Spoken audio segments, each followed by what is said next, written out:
We are talking all things property, and today we are looking at abandoned properties. You know that one house where you get little kids from around the community going to practice their David and Goliath stone throwing skills with a sling.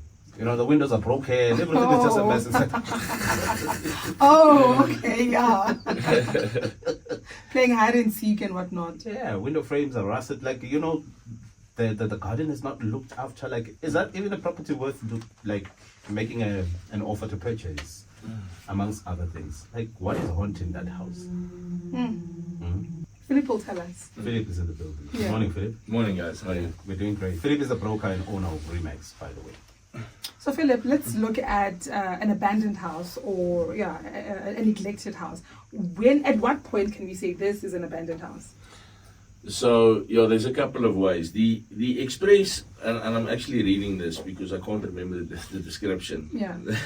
So the Express description or explanation would be that an owner no longer controls the property. They are failing to exercise dominion over it. Okay. And then the owner no longer has the manifested subjective intention to own the property, i.e. they no longer want it, and it's clear to the reasonable person.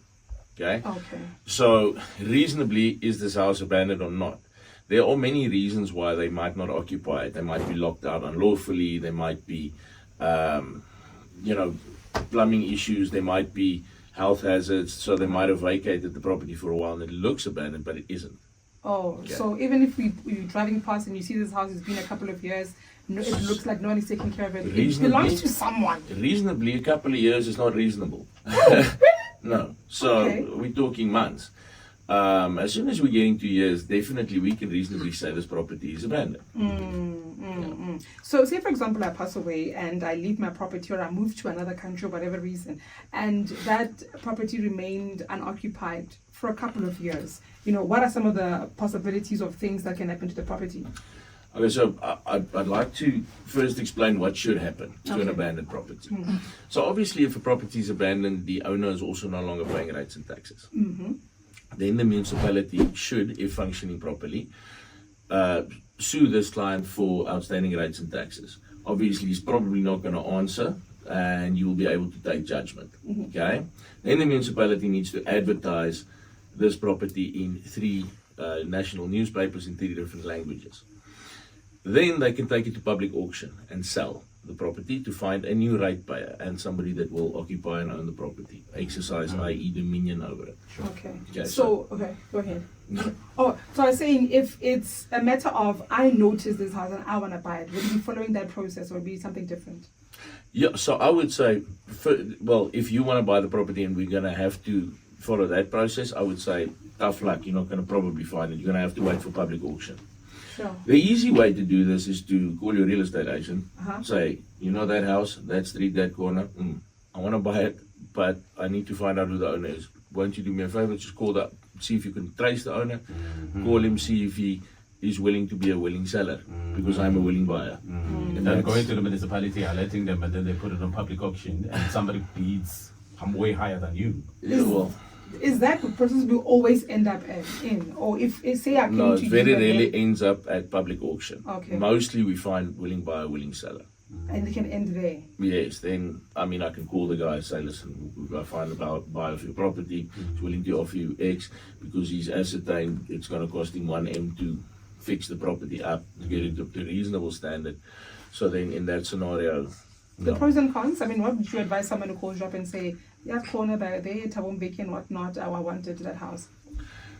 Well, I would say let's assess the property. Okay. In most cases, you won't be able to have access to the property because it's been abandoned. So you've got to either breaking and entering, or you've got to make a judgment call from the street corner.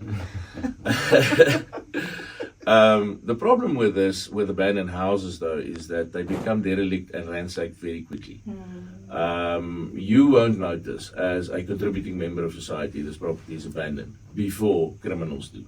Sure. The criminals will notice that it's abandoned way before you, and then they will steal the piping, they'll steal the bathtubs if it's still metal bathtubs. They'll ransack the house and take anything valuable. And so that's the con of abandoning your property. it'll lose value very quickly. Yeah, that sounds like we are mainly focusing on standalone houses. What's the approach like in estates? In an estate, you won't have this issue. The body corporate will keep putting up levies, and then the body corporate will follow the same procedure as the municipality would have. And they are well managed. That's the difference. So you won't find that somewhere in an estate. What you would find is somebody didn't stick to building plans. Now the property is unlivable, and because that's what we do find. Okay. It's unlivable, it's incomplete, doesn't have occupation certificate, so not abandoned. You see the difference. Oh, okay. So yeah.